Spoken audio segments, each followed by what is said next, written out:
దేవుని ధర్మశాస్త్రంలో ఉన్నటువంటి ఆ ఆశ్చర్యకరమైన సంగతులు అందరికీ అర్థం కాదు.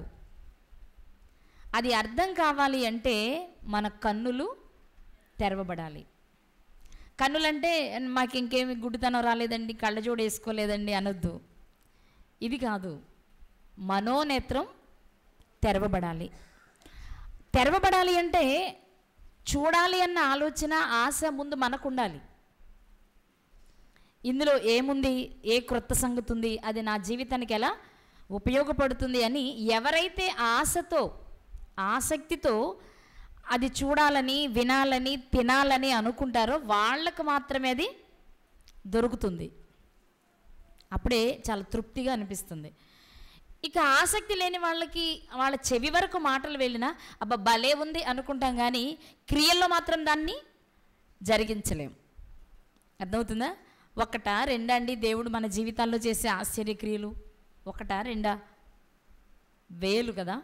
లెక్కించలేనన్ని కార్యాలు మన జీవితంలో చేస్తూ ఉంటే ఏదో మాట వరుసకి చెప్తామో దేవుడు నన్ను ఎంత కాపాడాడోనండి, దేవుడు నాకు ఎంత గొప్ప మేలు చేశాడండి అంటాం, కానీ అది ఇక్కడి నుంచి రాదు. వస్తే ఆయన మనం వదిలి ఉండలేం. విడిచిపెట్టేయగలుగుతున్నాము, గుర్తొచ్చినప్పుడు ఆయన దగ్గరికి రాగలుగుతున్నాము, లేదా కష్టం వస్తే ఆయన దగ్గరికి రాగలుగుతున్నాము అంటే ఆయన మన పట్ల చేసే క్రియలు మనకు అర్థమైనవి అంటారా? ఏమన్నా అర్థమైనాయా? ఖచ్చితంగా అర్థం కాల. కానీ ఎక్కడో ఆశ ఆయనకి, ఏదో ఒక నాటికి వీళ్ళకి అర్థం కాకపోద్దా, నా దగ్గరకు రాకపోతారా అని ఆయన అలాగే చూస్తాడులే, అది పెద్ద మనకు కొత్త ఏం కాదన్నట్టు మనము పోతున్నాం. వద్దు, చూద్దాం. ఆశ్చర్య కార్యాలు బైబిల్ గ్రంథంలో చూసే ప్రయత్నం చేయాలి అంటే ప్రతిరోజు బైబిల్ని ధ్యానించాలి. ఎప్పుడు మొదలు కదా, భూమి గుండ్రంగా ఉంది అన్నట్లు మనం ఇక్కడికి రావాల్సిందే. ఈరోజు నేను ఎక్కువ విషయాలు చెప్పాలనుకోవట్లా, ఒక్క వచనాన్ని తీసుకుని దానిలో ఉన్న సారాన్ని మీతో పంచుకోవాలనుకుంటున్నా. మీరు కూడా మనసు ఇక్కడే పెట్టి వాక్యాన్ని వినే ప్రయత్నం చేయండి. బైబిల్ గ్రంథంలో గొప్ప జ్ఞానవంతులు చాలామంది ఉన్నారు. 1 సొలొమోను గారు, 2 దానియేలు గారు, 3 యోబు గారు, 4 యేసుక్రీస్తు వారు. జనరల్గా జ్ఞాని అనగానే సొలొమోను గారి దగ్గర ఆగిపోతాం మనం. కాదు కూడదంటే యేసుక్రీస్తు వారి దగ్గరికి వస్తాం. కానీ సొలొమోను గారి కంటే, అంటే యేసుక్రీస్తు వారి తర్వాత ఎవరైనా కదా, సొలొమోను గారి కంటే అంటే మరి ముందు వెనక ఉండరని చెప్పారు, కానీ మీరు కౌంటర్ వేస్తారేమో. లేరు, కానీ ఇచ్చింది నిలుపుకోలేకపోయారు సొలొమోను గారు. కానీ అసలు పాపమే చేయకుండా యేసుక్రీస్తు వారిలా పవిత్రంగా బ్రతికిన మరో జ్ఞాని ఎవరు అంటే దానియేలు గారు.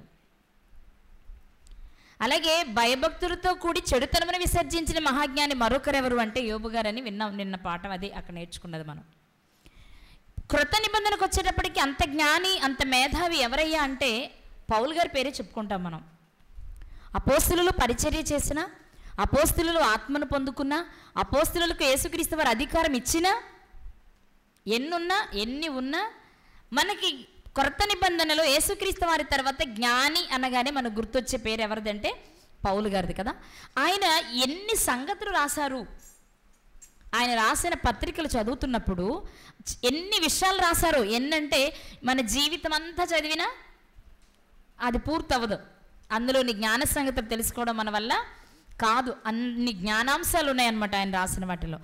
అన్నీ ఒకెత్తైతే తన గురించి తాను ఒక అమూల్యమైన మాట చెప్పుకున్నారు. ఆయన తన గురించి తాను ఒక అమూల్యమైన మాట చెప్పారు. అది ఆయనకే కాదు, మనకు కూడా. ఆ మాటని ఈరోజు మనం ధ్యానం చేసుకుందాం. చూద్దాం. కొరింథీయులకు రాసిన మొదటి పత్రిక 9వ అధ్యాయము 27వ వచనం. కొరింథీయులకు రాసిన మొదటి పత్రిక 9వ అధ్యాయము 27వ వచనం. గాలిని కొట్టినట్టు నేను పోట్లాడుటలేదు, కానీ ఒకవేళ ఇతరులకు ప్రకటించిన తర్వాత నేనే భ్రష్టుడనైపోదునేమో అని నా శరీరమును నలగగొట్టి దానిని లోపరుచుకొనుచున్నాను. పౌలు గారు సంఘాలకు ఉత్తరాలు రాశారు, వ్యక్తులకు ఉత్తరాలు రాశారు. మనం ఎలా బ్రతకాలో, సంఘంలో ఎలా జీవించాలో, దేవునికి ఎలా మహిమ తేవాలో చాలా రకాలుగా రాశారు. అవన్నీ రాస్తూనే అయ్య బాబోయ్ మీకేదో చెప్పేస్తున్నాను కానీ నేను నా సంగతి ఒకటి మీకు చెప్తాను, మీరు కూడా గుర్తుపెట్టుకోండి, నేను అది చేస్తానా మీరు కూడా అదే చెయ్యండి కదా. మనం కూడా చెప్తాం కదా, బాగా లావుగా ఉన్నవాళ్ళు ఏదైనా ఎక్సర్సైజ్ చేశారనుకోండి, లావుగా కనబడిన వాళ్ళకి అదే చెప్తారు, ఇదిగో నేను ఇది పలానాది చేయడం వల్ల నేను తగ్గాను, మీరు కూడా అది చెయ్యండి. ఖచ్చితంగా మనకు ఒక మంచి జరిగితే తప్పకుండా ఎదుటి వారికి అది చెప్తాం. ఇప్పుడు పౌలు గారు చేస్తున్న పని కూడా అదే. ఈ వచనంలో ఉన్న ప్రతి విషయాన్ని ధ్యానించద్దు. అందులో రాయబడిన మాట, గాలిని కొట్టినట్టు నేను పోట్లాడుటలేదు. గాలిని అసలు కొట్టగలమా? గాలిని కొట్టగలమా? నీటిని కొట్టగలం, కనీసం నీళ్ళ మీద ఇలా కొట్టగలం. మరి గాలిలో అది అసలు ఘన పదార్థం అయితే కదా నువ్వు కొట్టడానికి, కనీసం ద్రవ పదార్థం అయితే కదా కొట్టడానికి, అది వాయు పదార్థం. గాలిని కొట్టేదాకా పోయావు, అసలు పట్టుకోలేవు.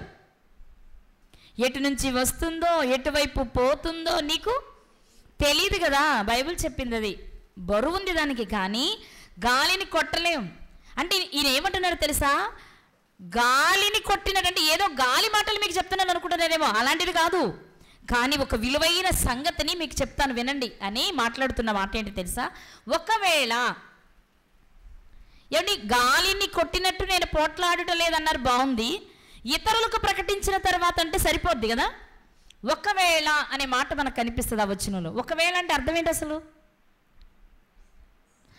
మనం కూడా 100 సార్లు వాడతాం ఆ మాట. ఒకవేళ అనే మాట చాలాసార్లు మనం ప్రయోగిస్తాం, కానీ దాన్ని పెద్దగా మనం ఆలోచించం. ఒకవేళ అనే మాట జనరల్గా భవిష్యత్ కాలాన్ని సూచించే మాట. అంటే ఒకవేళ నేను రాకపోతే, ఒకవేళ నేను చెయ్యకపోతే, ఒకవేళ ఇలా జరగకపోతే, అంటే ఇప్పుడున్నది ఇలా కాకుండా దాని వ్యతిరేకంగా జరుగుతుంది అని చెప్పాలి అంటే ఈ పదాన్ని వాడతాం. ఇప్పుడు నేను చాలా బాగున్నాను, ఒకవేళ నేను రేపు బాగపోతే, ఇవాళ నేను రావాలనుకుంటున్నా, ఒకవేళ నేను రేపు రాలేకపోతే, ఒకవేళ అనే పదాన్ని ఇప్పుడు జరుగుతున్న సన్నివేశానికి వ్యతిరేకంగా జరిగేటప్పుడు కానీ భవిష్యత్తులో జరిగేటప్పుడు కానీ వాడే పదం. అవునా? ఇప్పుడున్నది కాదు మనం మాట్లాడేది, ఇప్పుడున్న దానికి వ్యతిరేకంగా జరిగితే అంటే భవిష్యత్తు, రేపు, తర్వాత ఆ సందర్భాన్ని సూచిస్తూ పలికే మాట ఒకవేళ. నేను రావాలనుకుంటున్నా, ఒకవేళ రాలేకపోతే ఇదిగో ఇది పంపించు. నేను తినాలనుకుంటున్నా, ఒకవేళ నేను వచ్చేలోపు అది ఉండకపోతే ఇదిగో ఇలా చెయ్యి అంటే భవిష్యత్తుని సూచించే మాట. ఇప్పుడు పౌలు గారు చెప్తున్నారు, ఇప్పటికి నేను చాలా బాగున్నా, ఒకవేళ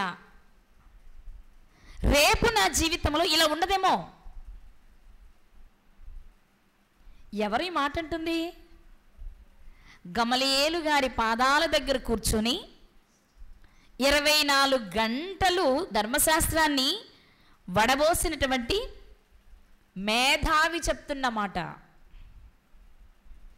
ఏదో గుర్తొచ్చినప్పుడు బైబిల్ చదివి, గుర్తొచ్చినప్పుడు ప్రార్థనకి వెళ్ళి, గుర్తొచ్చినప్పుడు కానుక వేసి, గుర్తొచ్చినప్పుడు దేవుని తలిచే బ్యాచ్ కాదు ఆయన. గుర్తొస్తే చేసే బ్యాచ్ కాదు, గుర్తు చేసుకొని చేసే బ్యాచ్లో మొదటివాడైన. అలాంటి ఆయన ఏం చెప్తున్నాడు తెలుసా? ఇప్పటికి ఓకే, కానీ రేపు ఎలా ఉంటుందో అన్న ఆలోచన రాగానే ఆయన ఏమంటున్నాడంటే, అలా ఉండకూడదు, నేను ఇప్పుడున్నట్లే ఉండాలనుకుంటున్నాను కాబట్టి అలా ఉండడానికి నేను ఒక పని చేస్తున్నా. అంటే అర్థం, మీరు అంతే, నేనే ఇంతైతే మీరు అంతే, కాబట్టి మీకు కూడా సూచన ఇది అని చెప్తూ ఈ విషయాన్ని చెప్తున్నారు. ఏమని? ఒకవేళ ఇతరులకు ప్రకటించిన తరువాత. ఏంటిది ప్రకటించేది అంటే మనకు తెలుసు, ఏంటిది? సువార్త. అదే కదా 9:16 చెప్తారు ఆయనే. ఏమని? సువార్త ప్రకటించవలసిన భారము నా మీద మోపబడి ఉంది. ఇప్పుడు ఇతరులకు ప్రకటించిన తరువాత అనే మాటను మనం ఒకవేళ ఆలోచిస్తే, ఇతరులకు ఎప్పుడు ప్రకటిస్తాం? మనమైతే మనం చేయకూడదని ప్రకటిస్తాంలేండి, ఎందుకంటే మనం ఉన్నది ఎదుటోళ్ళకి చెప్పడానికి, మనం చేయటానికి కాదుగా. కానీ ఆయన అలా కాదు. ఆయన రోమిలకు పత్రిక రాస్తూ పౌలు గారే చెప్పిన మాట కదా, 2:21 ఎదుటివానికి బోధించు, నీకు నీవు బోధించుకొనవా. ఆ మాట ఆయన చెప్పారు అంటే ఆయన జీవితంలో దాన్ని చేశారు, మనలా కాదు, చెప్పి చెయ్యని బ్యాచ్ కాదు ఆయన. చెప్పిందే చేశారు, చేసిందే చెప్పారు. ఇప్పుడు ఈయన అంటున్నాడు, ఇతరులకు ప్రకటించిన తరువాత. ఒకసారి మీరు ఆలోచన చేస్తే, ఇతరులకు ప్రకటించాలి అంటే ముందు చాలా ప్రాసెస్ ఉంది. ప్రకటించాలి అంటే ముందేం చేయాలి? వాళ్ళు పాటించాలి. పాటించాలంటే ముందేం చేయాలి? అదేంటో తెలియాలి. తెలియాలంటే ఏం చేయాలి? ధ్యానించాలి. ధ్యానించాలంటే ఏం చేయాలి? చదవాలి. ఇప్పుడు ఇతరులకు ప్రకటించిన తరువాత జరిగేది చెప్తున్నారంటే, అప్పటికి ఆయన ఏం చేస్తున్నారు? ప్రకటిస్తున్నాడు. ప్రకటించే ముందు పౌలు గారి జీవితంలో జరుగుతున్నది ఏంటో తెలుసా? మన స్లోగన్ కూడా అదే. ఏంటది? పరిశీలించు, పాటించు, ప్రకటించు, అప్పుడు పరమునకు చేర్చు. అది లాస్ట్. ప్రకటించు మూడోది స్టెప్. పరిశీలించు, పాటించు, ప్రకటించు. ఇదే పౌలు గారు చేశారు. ఇప్పుడు ఆయన అంటున్నాడు, ప్రకటించిన తరువాత ఒకవేళ నా జీవితంలో ఏదైనా జరుగుద్దేమో, నేనే, ఎవరో కాదు, నేను చెప్తే విన్నవాళ్ళు కాదు, నేనే ప్రకటించిన నేనే ఒకవేళ తప్పిపోతానేమో. ప్రకటించాలంటే ఎంత చేయాలి? చదవాలి. ఒక్కసారి చదవగానే అర్థమైపోద్దా మనకి బైబిలు, ధర్మశాస్త్రం? ఒక్కసారి 100 సార్లు చదివిన అర్థం అవ్వదు. మరి ఆయన ప్రకటించాలంటే ఎన్నిసార్లు చదువుంటాడో, ఎంత ధ్యానించుంటాడో, ఎన్ని రాత్రులు, నిద్రలేని రాత్రులు గడుపుంటారో, ఎన్ని రోజులు తినడానికి సమయం ఇవ్వడం కష్టమనిపించి ఆ ప్రక్కనే తినడానికి కూడా తినకుండా ప్రక్కనే పెట్టుకుని మరి ఎంత సమయాన్ని బైబిల్ని ధ్యానించడానికి ప్రయత్నం. ధర్మశాస్త్రం, బైబిల్ అంటే ధర్మశాస్త్రం, దేవుని మాట అనుకోండి, చేసుంటారు ఆయన కదా. మనకు తెలుసు కదా, మామూలుగా ఆయన చెప్పుకున్నదే, వాడి మీద ప్రయాణం చేసా, దిగంబరిగా ఉన్న, ఉపవాసాలు ఉన్న, తిండి లేక, క్రూర మృగాల మధ్య ఉన్న, నా వారే హింసిస్తున్న వారితో శ్రమలను అనుభవించా అని చెప్పారు. అంటే ఇవన్నీ ఎందుకు? సువార్తను ప్రకటించాలి అంటే ముందు ఖచ్చితంగా ప్రిపేర్ అవ్వాలి. నిజంగా సత్యాన్ని బోధించేవారు ప్రిపేర్ అవ్వకుండా వాక్యాన్ని చెప్పలేరు. ఒకవేళ అలా చెప్పినా పైనే ఉంటుంది, తీయగా, కానీ లోపలికి వెళ్ళదు, ఎదుటివారికి అది రుచించదు కూడా.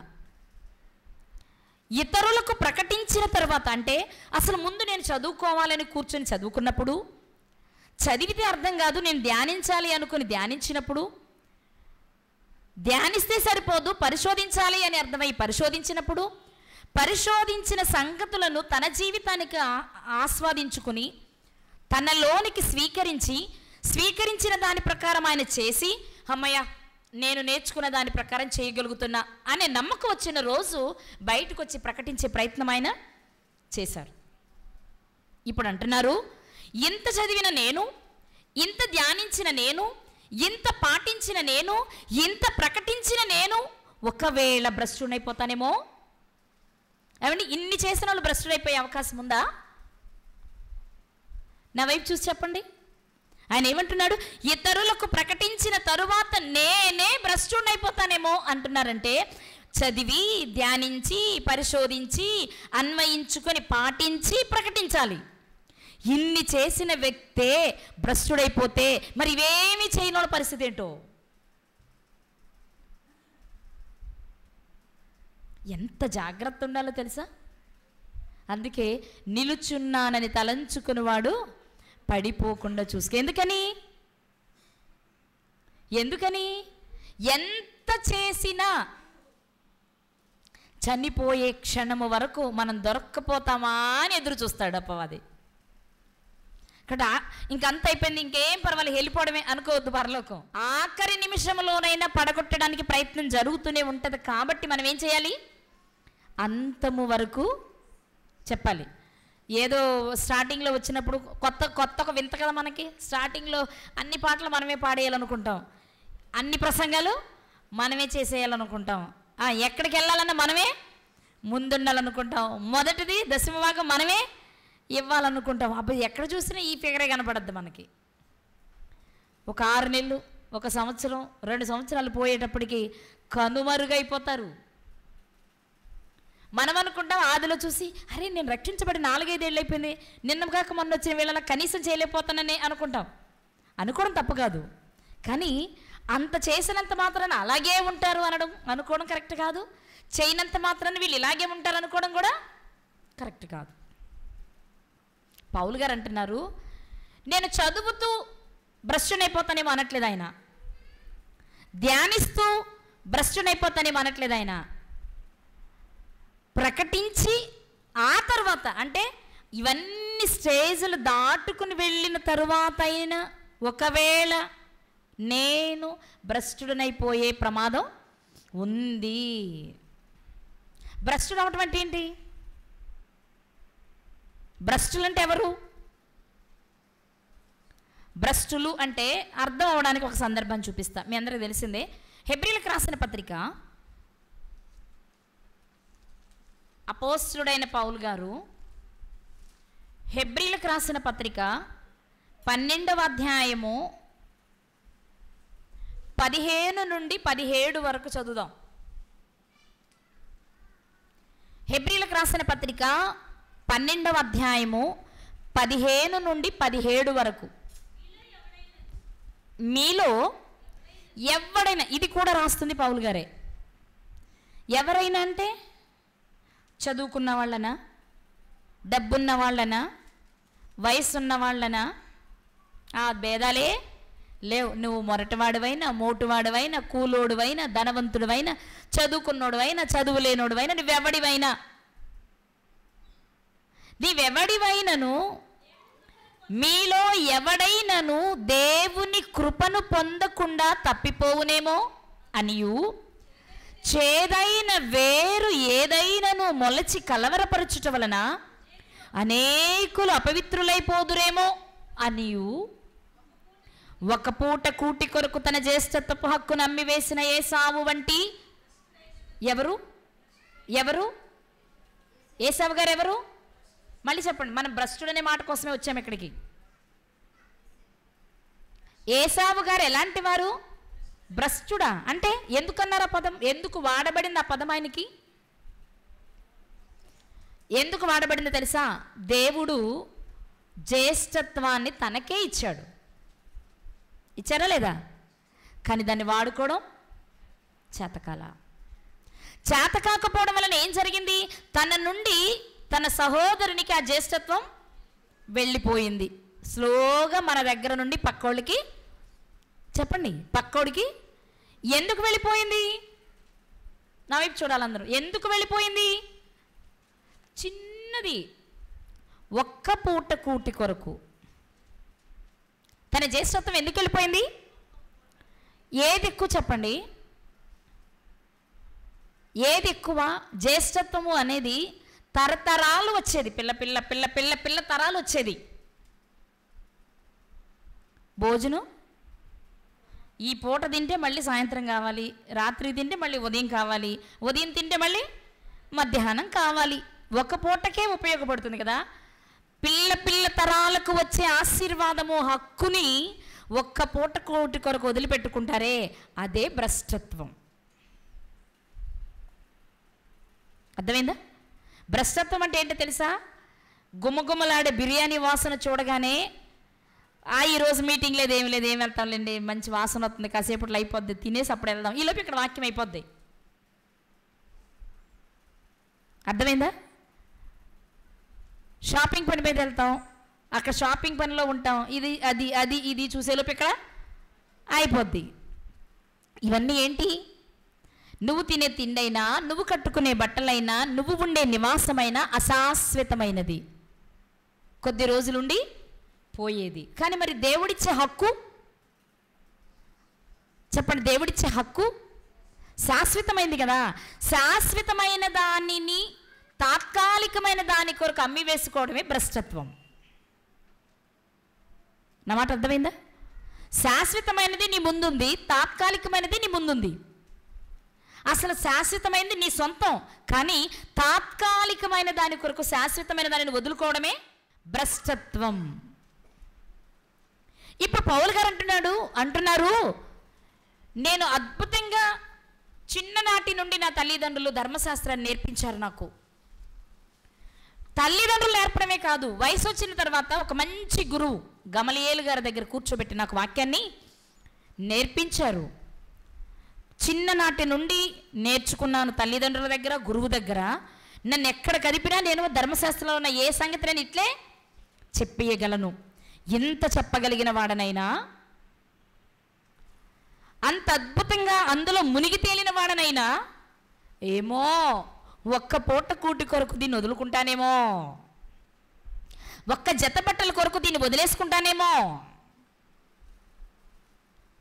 100 రూపాయల కానుక కొరకు లోబడిపోతానేమో అపవాదికి నేను.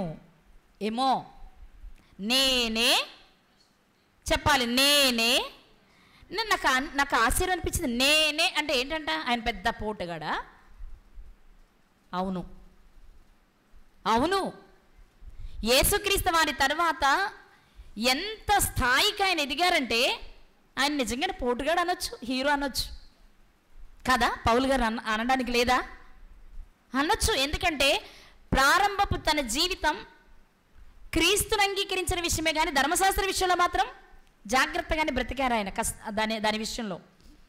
ఇప్పుడు మనం ఆలోచన చేస్తే అంత గొప్ప వ్యక్తి కూడా ఏమంటున్నాడు తెలుసా? నేనే అంటే ఎంత చేసినా ఇంత తెలిసినా నేనే భ్రష్టునైపోతానేమో అంటే, మరి ఇప్పుడిప్పుడే నేర్చుకునే మనం చిన్న చిన్న వాటికే దేవుని వదిలిపెట్టేసే మనం ఎక్కడ ఉంటామంటారు?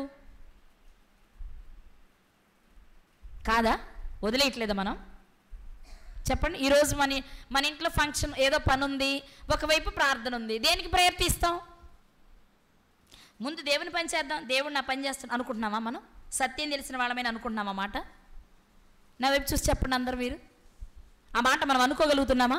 మీకు తెలుసు కదండి మా ఇంట్లో పని ఉందని, మేము ఎలా రాగలం? మేమే ముందంట నీకు పని ఉంది కమ్మా, నువ్వు ఈ రోజుకి ఓకేలే, నీకు నన్ను వదిలేస్తున్నావు, నువ్వు పని చేసుకో అని మేము వదిలేస్తున్నాం. మీరు అదే చెప్తారు మాకేమని? మీకు తెలియదు ఏముందండి, 4 రోజులు అమ్మాయి పెళ్ళుంది, 4 రోజులు అబ్బాయి పెళ్ళుంది, కాబట్టి మేము ఇప్పుడు మధ్యలో సండే వస్తే రాం, సాయంత్రం ఆన్లైన్ ఉంటే రాం, ఎక్కడైనా బయట మీటింగ్ ఉంటే రాం. ఎందుకని చెప్పరేంటి? ఫంక్షన్లు ఉన్నాయి మనకి. ఇక 4 రోజుల ముందే మానేసే మనం పెళ్లి రోజు, ఫంక్షన్ రోజు, ప్రార్థన ఒకటే రోజు అయితే అసలు వస్తామా? ఒకవేళ ఎవరిని అడిగేవనుకో, నా అలాంటి వాళ్ళు ఎవరన్నా, అమ్మా నీకు ఇంత వాక్యం తెలుసు కదా, ఏమే సరే నువ్వు రా, ముందు వచ్చి కాసేపు కూర్చొని వాక్యం విను, దేవుడు చేస్తాడు అన్నారు అనుకో, నన్ను పైనుండి కిందకు చూస్తారు. ఏమని? ఈమె తెక్క నెత్తికెక్కింది, లెక్క లేకుండా పోయింది, కాసేపట్లో ఇంట్లో హడావుడి ఉంటే ఇప్పుడు నన్ను వచ్చి ప్రార్థనలో కూర్చొని వాక్యం వినమంటుంది. ఇంకేమీ పని లేదు, ఆమెకు సాగినట్టు చెప్పరే. చాలాసార్లు అనుకున్నారు ఏంటి నన్ను చూసి? ఆమెకు సాగినట్టు మనకు సాగుద్దా ఏంటి? ఎవరికుండవు? నాకు ఉండవా? నేను ఇది చెప్పినంత మాత్రం నాకు మిగిలిన పనులు ఉండవా? అందరికి ఉంటాయి, కానీ అది ఆసక్తిని బట్టి మాత్రమే చేస్తాం. ఒకవేళ నా అంత చేయలేకపోయినా మీ పరిధిలో మీకు చేసే అవకాశం అయితే దేవుడు ఇవ్వకుండా ఉండరుగా, ఎవరికి వాళ్ళకే ఇస్తారు కదా. కానీ ఇక్కడ వాక్యం ద్వారా దేవుడు ఈరోజు మనతో మాట్లాడుతున్న విషయం ఏంటి తెలుసా? ఇంత చేసిన నేనే భ్రష్టునైపోతానేమో అని నాకు చాలా భయం వేస్తుంది. అందుకు నేనేం చేస్తున్నాను తెలుసా? మనలను భ్రష్టత్వంలోనికి దించేది, మనలను భ్రష్టులుగా చేసేది ఏదో దాన్ని నేను నా కంట్రోల్లో పెట్టుకుంటున్నాను అన్నాడు. ఏమన్నారాయన? నేను ఎంత చెప్పినా, నేను ఎంత చదివినా, నేను ఎంత ధ్యానించినా, ఊరూరు తిరిగినా, 14 సంఘాలు కట్టినా, ఎంత చేసినా నేను కూడా భ్రష్టునైపోయే ప్రమాదం ఉంది. ఎందుకో తెలుసా? నేను కూడా దేహంతో ఉన్నా. మనిషిని భ్రష్టుని చేసేది. చదువుకున్నాం యేసయ్య గారి గురించి. ఎందుకు భ్రష్టుడైపోయారు ఆయన? ఆహారం కోసమేనా? ముగిస్తానే చెప్పాలి. ఆహారం కోసమేనా? ఆహారం దేనికి? ఆత్మక. ఆయన ఏ ఆహారం కొరకు భ్రష్టుడైపోయారు? శరీరం. ఎందుకు? శరీరంలో ఉన్నాడు కాబట్టి, శరీరంతో ఉన్నాడు కాబట్టి. అంటే మనము భక్తి పరులమైన మనల్ని భ్రష్టులను చేసేది ఏది అంటే శరీరం. భ్రష్టులమైన మనలను కూడా భక్తి పరులుగా చేసేది ఏది అంటే అదే శరీరం. కానీ ఒకసారి విచ్చలవిడికి వదిలిపెట్టిన శరీరం భ్రష్టులను చేస్తే, మన కంట్రోల్లో ఉంచుకునే శరీరం మనల్ని భక్తిపరులను చేస్తుంది. శరీరం మాట ఆత్మ వింటే భ్రష్టులమైపోతాం, ఆత్మ మాట శరీరం వింటే భక్తిపరులు అవుతాం. చిన్న పాయింటే మీకు చెప్పాలనుకుంటున్నాను ఈ రాత్రి నేను. శరీరం ఆత్మకును, ఆత్మ శరీరమునకును విరోధంగా పనిచేస్తుంది. గలతీ పత్రికలో చదువుతాం మనం. ఈ రెండు ఒక శరీరం అంటది, అబ్బా ఎర్ర చీర ఎంత బాగుందో, ఇక్కడే కూర్చుంటే వాక్యం వినటానికి. కానీ మన ముందు కదులుతున్నామని చూడగానే, అబ్బా ఆవిడ బ్లౌజ్ ఎంత బాగా కుట్టించుకుంది, అబ్బా ఆవిడ జరి ఎంత బాగా పెరిగింది, ఏం రాస్తున్నావు వాక్యం వినా. అప్పుడు పని అంత అయిపోయాక మాట్లాడతావా, కంగారు మర్చిపోతామేమో అని ఇప్పుడే ఇట్లాగి, ఏం వాడుతున్నావు, నీ చుట్టూ భలే పెరిగింది, ఎక్కడ కుట్టించావు, బ్లౌజ్ భలే కుట్టారు, కుట్టుకోలేంత, నాకు కూడా కుట్టిస్తావా, నాకు కుడతారా. మళ్ళీ ఇక్కడ గట్టిగా మాట్లాడకూడదు కదా, ప్రేయర్లో ఉంటాం.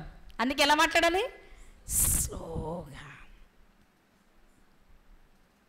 స్లోగా మాట్లాడాలి. ఇప్పుడు ఈ 5 నిమిషాలు ఏం జరిగింది, అమ్మగారు వాక్యం చెప్పుకుంటూనే ఉంటారు, బండి అటు వెళ్ళిపోతూనే ఉంటుంది, మన బండి ఇక్కడ ఆగిపోద్ది. దేనికి? అందమైన ఆ జాకెట్, లేదా అందమైన ఆ చీర, లేదా రుచికరమైన భోజనం, దేనికి? శరీరానికే కదా.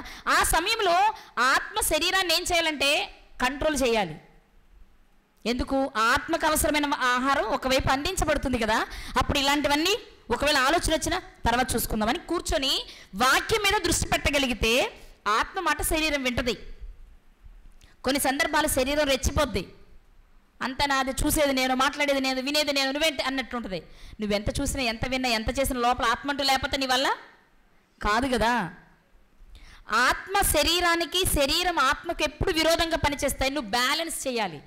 నీ శరీరం కేవలం నిష్ప్రయోజనమైనది కాబట్టి నిష్ప్రయోజనమైన శరీరాన్ని ప్రయోజనకరమైన ఆత్మ నడిపించగలిగితే మనం భ్రష్టత్వానికి గురి కాం. అందుకే ఆయన చెప్పిన మాట మళ్ళీ చదువుకుందాం ఒకసారి. కొరింథీయులకు రాసిన మొదటి పత్రిక 9వ అధ్యాయం 27వ వచనంలో, ఇతరులకు ప్రకటించిన తరువాత నేనే భ్రష్టుడనైపోదునేమో అని, అమ్మో ఎంత చేసిన నేను చిన్నదాని కొరకు నేను భ్రష్టుడనైపోతే ఆ పరలోకాన్ని నేను ఇట్టే కోల్పోతాను కదా. అందుకు నేను ఏం చేయాలో తెలుసా, నా శరీరాన్ని ఏం చేయాలి, నలుగు కొట్టుకోవాలి. అంటే ఏంటి? కొరడా తీసుకొని పైన బెల్ట్ తీసుకొని కొట్టుకోవాలా? అదేనా? కాదు. శరీరం నీకు ఏ ఆశను చూపిస్తుందో దాన్ని నువ్వు కంట్రోల్ చేయాలి. ఏంటి నేను ఎలా ఆలోచిస్తున్నాను, నేను ఆలోచించవలసిన ఆలోచన కాదు కదా ఇది. తుచ్చమైన వాటి కొరకు నా మనసు ఎందుకు పరిగెడుతుంది? దేహమా ఆగు, అవి నాకు వద్దండి, వాటి గురించి తర్వాత ఆలోచిద్దాం, తర్వాత ఖాళీ ఉన్న సమయంలో, వాక్యం వినేటప్పుడు కాదు అని ఎవరైతే అనుకోగలరో వారు శరీరాన్ని నలుగగొట్టుకుంటున్నట్టు.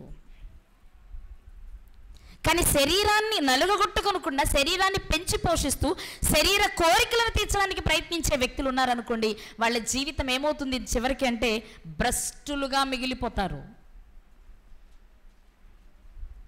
ఇవాళ మనం ఎంత వాక్యం తెలిసినా మనము కూడా ప్రాధాన్యత దేనికి ఇస్తున్నాం? శరీరానికి, శరీర సంబంధమైన పనులకే కదా. అంటే మనలో కూడా ఏం జరుగుతుంది? అపవాది తన అస్త్రాన్ని ప్రయోగించి మనలను దేవునికి దూరం చేస్తున్నాడు. ఇప్పుడు నువ్వు చేయాల్సిన పని ఏంటో తెలుసా? దేహంలో అణువణువు, దేహంలోని ప్రతి అవయవం కోరికల పుట్ట. దీన్ని నువ్వేం చేయాలి? వస్తే స్వీకరించు, తప్పలేదు. కానీ అది ఎలాగా, అది ఎప్పుడు, అది ఎక్కడ, అది ఏం చేయాలి, దీన్ని మెరుగుపరచడానికి, దీన్ని అందంగా అలంకరించడానికి, దీని కోరికలు తీర్చడానికి ఏం చేయాలని పరిగెత్తకుండా అవసరమైతే వస్తుంది, ఉన్నప్పుడు వాడుకుందాం. అంతేగాని దాని కొరకే పరిగెత్తొద్దు అని ఎవరైతే అనుకుంటారో వాళ్ళ శరీరము వాళ్ళ ఆత్మాధీనంలో ఉంటుంది. అందుకే నిజంగా క్రైస్తవుడు అంటే, రక్షించబడిన వాడు చేయాల్సిన పని ఏంటి అంటే, క్రీస్తు సంబంధులు ఏం చేస్తారో ఒక మాట చూపించి ముగిస్తా నేను. గలతీలకు రాసిన పత్రిక 5వ అధ్యాయము 24వ వచనం. గలతీ 5:24. క్రీస్తు యేసు సంబంధులు శరీరమును దాని ఇచ్ఛలతోనూ దురాశలతోనూ సిలువ వేసి ఉన్నారు. ఇంతకీ సిలువ ఎక్కడ వేయాలి? దేనికి వేయాలి? శరీరమునకు, దాని ఇచ్చలకు, దురాశలకు. అంటే శరీరానికి ఆశ, శరీరానికి దురాశ. దేనికి? ముందు లేనప్పుడు ఆశ ఉంటే బాగుండు, ఉన్నాక ఎవరికీ లేనంత ఉంటే బాగుండు. దీని ఏమంటారు? దురాశ. ఇవి దేనికి? శరీరానికే. ఇంటిలో సరిపోదు, ఉన్నది చాలదు, ఇంకేదో కావాలి, ఇంకేదో కావాలి అని పరిగెడుతుంటాం చూడండి. అప్పుడు జరిగేది ఏంటి అంటే భ్రష్టులుగా మారిపోతాం. అందుకు పౌలు గారట, నా వైపు చూడండి ఒకసారి, పౌలు గారట శరీరాన్ని నలగొట్టుకుంటున్నాడట. అంటే కోరికలు లేకుండా చేసుకుంటున్నాడు. అంటే పని మీద వెళ్తున్నాడు, రుచికరమైన భోజనం కావాలనుకోట్లా, కడుపు నిండడానికి ఏదో ఒకటి ఉంటే చాలు. ఖరీదైన వస్త్రాలు కావాలనుకోట్లా, కప్పుకోవడానికి ఏదో ఒకటి ఉంటే చాలు.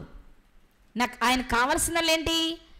నశించిపోతున్న ఆత్మలను రక్షించడానికి అవసరమైన వాక్యాన్ని చేతపట్టుకుని దాన్ని పట్టుకొని ఊరూరు తిరుగుతూ ఆ పని వెళ్ళినప్పుడు మొరాయించేది ఏంటిది? శరీరం కదా అండి. జనరల్గా చేస్తుందా లేదా? మనం ఒక రోజు 2 రోజులు అలసిపోతే ఏం చేస్తాం? 3వ రోజు ఇవ్వాలి, లేకపోతే పని చేయదు కదా. అది మనం ఓపెన్గానే చెప్తాం, ఇమ్మా ఈరోజు నాకు రెస్ట్ కావాల్సిందే, లేకపోతే నేను రేపు లేవలేను చెప్తాం. ఎందుకంటే శరీరానికి అలసట ఉంటుంది కాబట్టి. కానీ మీరు గమనించండి, పౌలు గారు ఆ పని చేశారా? వాడికి భాషలో చెప్పనా, ఇవాళ తన్నులు తిని రేపొద్దు దెర్బేకి వెళ్ళారు సువార్త ప్రకటించడానికి. మరి ఆయన కొత్త రెస్ట్, ఆయన శరీరం కాదా? అదే నలుగొట్టుకోవడం. అమ్మో, నలుగొట్టుకోవడం అంటే కొట్టుకోవడం అని కాదు. అమ్మో ఈరోజు కష్టపడ్డానని ఈరోజు ఆగిపోతే రేపు నా జీవితంలో ఉందో, రేపు అనేది ఉందో లేదో, కాబట్టి ఈరోజే మళ్ళీ ఆ పని కూడా నేను చేసేయాలి. ఇది నలుగొట్టుకోవడం, ఇది నలుగొట్టుకోవడం. అంతేగాని శరీరానికి అవసరమైనవి లేవని అలిగి దేవుని పని మానేసి, దేవునితో సహవాసం చేయడం మానేసి, దేవునితో అనుబంధాన్ని కలిగి ఉండడాన్ని మానేస్తే దేవునికి నీకు కదా విరోధం. శరీరం ఏం చేస్తుంది? నిన్ను ఇరికిచ్చి తప్పుకుంటుంది, నిన్ను ఇరికిచ్చి తప్పుకుంటుంది. నువ్వేం చేస్తావు? ఆ ఆశల వలయంలో చిక్కబడి అక్కడే కొట్టుమిట్టాడుతూ దేవుడు లేడంటావు, దేవుడు వద్దంటావు, ఉన్నా నా వల్ల కాదంటావు. ఈ మాటలన్నీ పలికేది ఎవరో తెలుసా? గర్విష్ఠులు, పొగరబోతులు. ఎవరు? దుష్టులు. దుష్టులు భ్రష్టులైపోతారు. అందుకే పౌలు గారు సొంతగా ఒక మాట చెప్తున్నారు, నేను క్రీస్తును పోలి నడుచుకున్న ప్రకారం మీరు నన్ను పోలి నడుచుకోమన్న మాటలోని ఒక అర్థాన్ని మనం ఈరోజు తీసుకోగలిగితే, నేను నా శరీరాన్ని నలుగగొట్టుకుని దేవుని పని కొరకు వాడాను, క్రీస్తు అలాగే వాడారు, మీరు అలాగే వాడండి. కానీ ఈ శరీరానికి అలసటే ఇంకేమైనా ఉందా? ఇది ఎలా ఉండాలి? సుకుమారంగా ఉండాలి. కొంచెం ఎండలో నల్లబడితే వెంటనే ఫెయిర్ అండ్ లవ్లీ పూసేయాలి. ఎక్కడైనా ఒక తెల్ల వెంటకు వస్తే వెంటనే నల్ల రంగు వేసేయాలి. ఎండకి ఎక్కడైనా కొంచెం అలసిపోయిందన కానీ ఏసీలోకి వెళ్ళిపోవాలి. ఉంటే అనుభవించొద్దని చెప్పట్లా, కానీ దాని మీద మనస్సు ఉండడం తప్పంటున్నా. ఇదే ప్రారంభం నుండి బైబిల్ మనకు నేర్పింది. ధనం ఉండడం తప్పు కాదు, నీ కష్టానికి తగిన ప్రతిఫలం వస్తే దాని వలన నువ్వు ధనవంతుడు అవడం తప్పే కాదు. కానీ నీ మనస్సు దాని మీద ఉండడం తప్పు. నీకు దేవుడిచ్చిన అనుభవించడం తప్పు కాదు, అనుభవిస్తున్నాను కాబట్టి ఇక అవే కావాలని కూర్చుంటా చూడు, అది తప్పు. ఈరోజు పౌలు గారు మనతో మాట్లాడుతున్న మాట ఏంటి తెలుసా?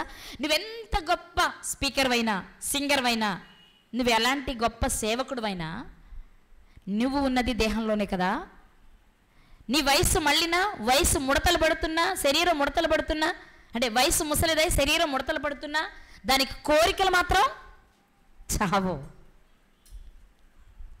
కాదు. మనం చూడట్లేదా? 60 ఏళ్ల ముసలోడు 5 ఏళ్ల బాలికను పాడు చేశాడని వార్త వింటున్నామండి మనం. కోరిక లేకుండానే చేస్తాడా అలా? 60 ఏళ్ళు వచ్చాయిగా మరి. అంటే దేహం అనేది మనల్ని భ్రష్టులను చేయడానికి ఎంతసేపు అది కావాలి, ఇది కావాలి, అది కావాలి అని మనల్ని ప్రేరేపించి దేవుని ఎరిగిన వారమైనా, దేవుడంటే ఏంటో రుచి తెలిసిన వారమైనా, కష్టాలు ఉంటాయని తెలిసినా దాన్ని విడిచిపెట్టి మరలా ఎక్కడికి వస్తున్నాం? శరీరాన్ని సుఖపెట్టడానికే ప్రయత్నం చేస్తున్నాం. అందుకే ఆయన ఏమంటున్నాడు తెలుసా? నేను శరీరంతోనే ఉన్నాను బాబోయ్, నాకు భార్య లేదు, పిల్లలు లేరు, ఉన్నారా? ఏమీ లేవు, ఏమీ లేవు. అలానే నాకు ఏమీ లేవు కదా, నా వైపు చూడు, ముగిస్తున్నా. నాకు భార్య లేదు, పిల్లలు లేరు, అత్తమామలు లేరు, ఆడపడుచు లేరు, విసిగించే గోలే లేదు. పౌలు గారికండి లేదు. ఒకటి. రెండోది, చక్కగా చదువుతాను, చక్కగా ప్రార్థిస్తాను, చక్కగా ప్రకటిస్తాను, అది బాగానే చేస్తున్నాను, అంత మాత్రానికి నేను డైరెక్ట్గా పరలోకి వెళ్ళిపోతాను అనుకోవచ్చు. మనమైతే అదే అనుకుంటాం. కానీ అప్పుడు కూడా నేను ఏమంటున్నాడు తెలుసా? నేను అది చేసినా, నాకు ఇవి లేకపోయినా, ప్రస్తుతానికి ఇంకా నేను ఎక్కడున్నాను? శరీరంలో ఉన్నాను. ఇదొక్కటి చాలు నన్ను పడేయడానికి. అర్థమైందా? ఇదొక్కటి చాలు నన్ను పడవేయడానికి, నాకు ఆశలు చూపడానికి, కోరికలు తీర్చుకోవడానికి, భ్రష్టురాలనైపోవడానికి, లేక భ్రష్టుడనైపోవడానికి. అందుకే నేను ఏం చేస్తానంటే దీన్ని నల్లగొట్టుకుంటూ ఉంటా. ఏదన్నా అది కావాలంటే మన స్థితి అది కాదులే, వదిలే. అది ఒకవేళ నీకు అవసరమా, దేవుడే తప్పకుండా దాన్ని నీకు ఏ రూపంగానే ఇస్తాడు, వెయిట్ చేయి అని ఎప్పుడైతే మన దేహంతో మనం చెప్పుకుంటామో, కోరిక వైపు మన మనస్సు వెళ్ళగానే, మన దృష్టి వెళ్ళగానే కంట్రోల్ చేసుకుంటామో, భ్రష్టులుగా మారకుండా జాగ్రత్త పడడానికి అవకాశం ఉంటుంది. ఈరోజు దేవుడు మనతో మాట్లాడుతున్న అద్భుతమైన మాట ఏంటి అంటే, నువ్వెంత గొప్పవాడివైనా శరీరంలో ఉన్నంత కాలం నీ శరీరమే నీకు శత్రువు, నిన్ను పడేయడానికి ప్రయత్నం చేసే సాధనం.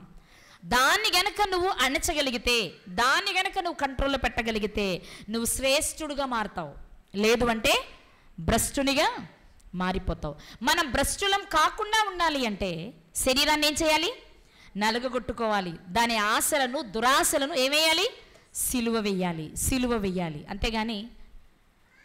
అంతేగాని దాని కోరికలుగా దాన్ని వదిలిపెట్టేసి దాని ఇష్టానుసారంగా దాన్ని జీవించమంటే మనం భ్రష్టులుగా మారిపోతాం. భ్రష్టులైతే జరిగేది మనకు తెలుసు కదా.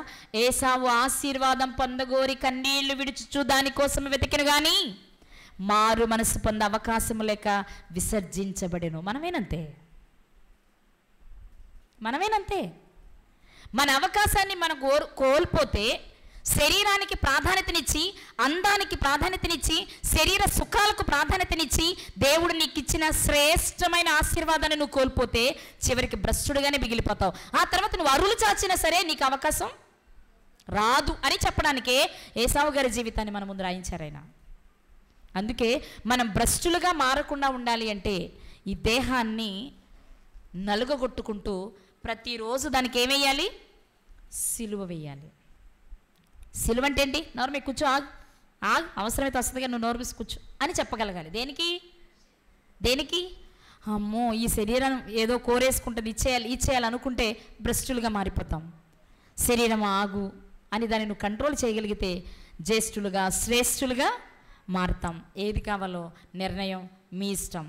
అంతటి పౌలు గారే నేనే భ్రష్టునైపోతానేమో అన్నప్పుడు మరి నేను, ఈరోజు మనం వేసుకోవాల్సిన ప్రశ్న, మరి నేను దేనికి ప్రాధాన్యతనిస్తున్నాను? భర్తక, భార్యక, పిల్లలక, ఆస్తిక, అందానిక, సుఖానిక, దేనికి? ఇవన్నీ సెకండరీ. దేవునికి ప్రాధాన్యతనివ్వగలిగితే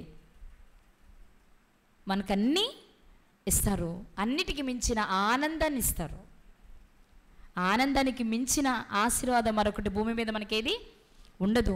ఆ ఆనందం మీకు కావాలి అంటే శరీరాన్ని నలుగగొట్టుకుని ఆత్మను ఆనందింపచేసే పరిస్థితుల్లోనికి వాక్యంతో దానికి మంచి ఆహారాన్ని పెట్టి బలమైనదిగా ఉండేలా మీరు చేయగలిగితే మనము చాలా సమృద్ధి అయిన ఆనందాన్ని అనుభవిస్తాం.